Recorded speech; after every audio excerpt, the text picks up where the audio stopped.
So very fortunate to be joined here today by Olympic gold medalist Alex Danson, MBE. Alex, welcome along. Good to see you. Thank you very much, Ross. Nice to see you too. So squad announced today. Yeah, it's a really exciting, I think, time for the squad. It's going to be a fantastic opportunity to play on the other side of the world against some of the best teams.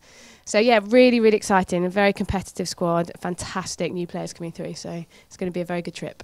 And you've been in sort of plenty of squads in your career. Calling me old.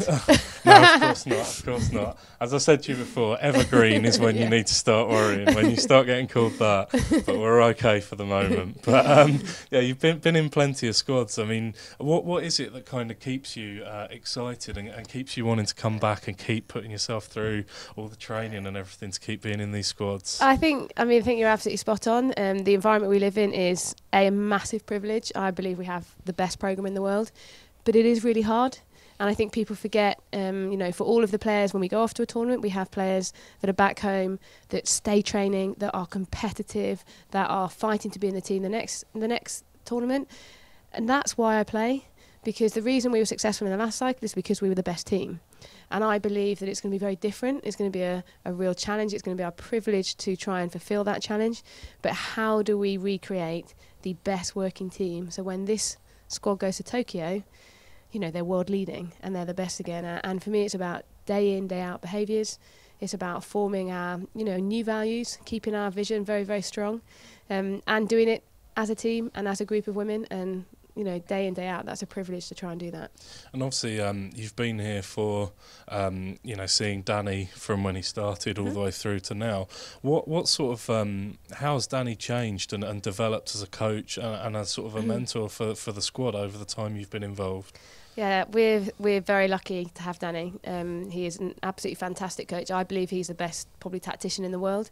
But I think how Danny has changed or evolved by his own admission is he understands completely how valuable the culture in which we train is. It is probably one of the most important things about what we do, and understanding he gives us a lot of empowerment, and with that empowerment comes a lot of responsibility for us, so we own what we do. And I think to have a coach that understands both sides of making something successful is pretty unique. And as I said, we're very, very lucky that we have that. I mean, obviously, he himself admits he had some tough times, and there were reviews after tournaments and stuff where perhaps people weren't particularly nice about him. Did you feel like that kind of shaped him into what we've got today in terms of not necessarily the finished article, but what Danny is capable of now? Yeah, I think we forget sometimes as players we have absolute ups and downs, roller coasters. I think sometimes you forget that actually coaching staff have exactly the same. They also have feedback, they also have targets, they also have the stress of day to day trying to compete and be the best. And I think probably, again, as you said, from Danny's own admission, going through that, it makes you really evaluate, why are you here? Why do you want to do this? And there isn't another person on the planet that wants to take this team to the highest level as much as Danny and our other staff. And my goodness, that is a force. That is like an absolute wave. And we feel that from Danny. We feel that from our other members of staff. And I think that drives the team on.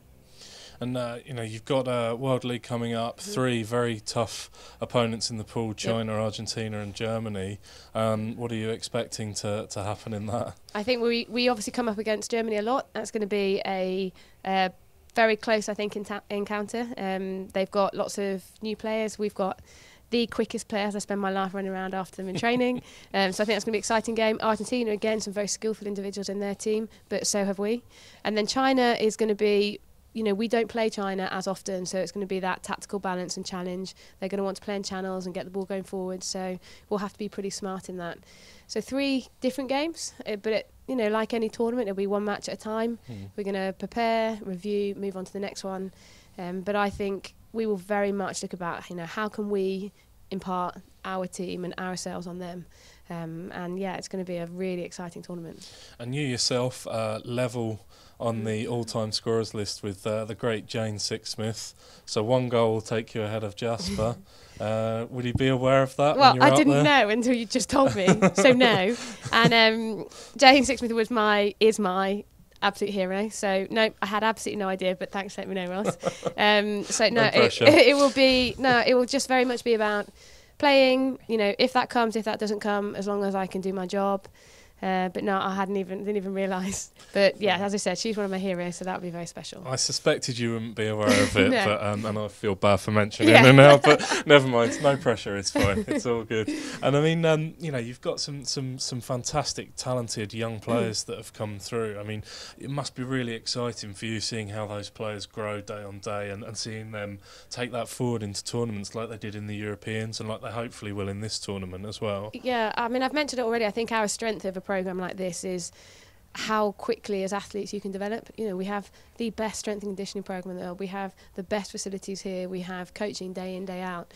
And to see a young person, and to me everybody is young because everyone's younger than me, so I'm not being rude about calling anyone a youngster, but having, you know, a new member into the squad and watching them grow and watching them develop, it was part of our vision in the last cycle to inspire the future, to make sure young people know, you know, when I was at school, you couldn't be a full-time hockey player. Now girls can actually look up and think that can be my job.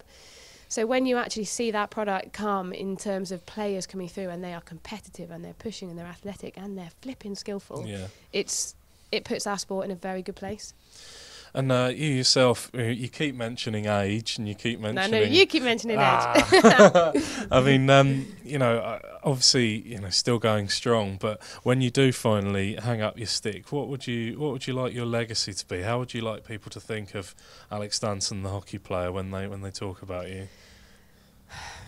That's a really difficult question. I actually am really looking forward to the next group of players. I wouldn't want anybody to... No player is ever bigger than a team, and actually I just want it to be, I will move on to the next period of my life and have very, very fond memories, and then I want it to be about the next group of players. And that's how I believe our sport will develop, our sport will grow, and I will always look back and be so thankful of the opportunity the sport has given me. And if people do say anything, I hope they look back and say, Alex was very fortunate to be a part of an amazing era of hockey and a fantastic group of people. Won plenty of medals, knew where the goal is. Things spring to mind for me, do you reckon? Had a great group of people around her and the most unbelievable opportunities. Well, I'll always be thankful for. I will never get you to take credit for anything, will I, in an interview? You know what, you say that, and I know you won't, but you know, you can't score goals without your team. You can't be picked without your teammates around you. You can't be good unless you're coached well, unless you have a hard working group of people around you. So when you retire, if I ask you one of these questions, will you give me an answer that takes some credit then? I'll say thank you. That's brilliant. Okay, thank you very much for joining us, Alex. It's always a pleasure to talk to you. Thanks, Ross. Thank you.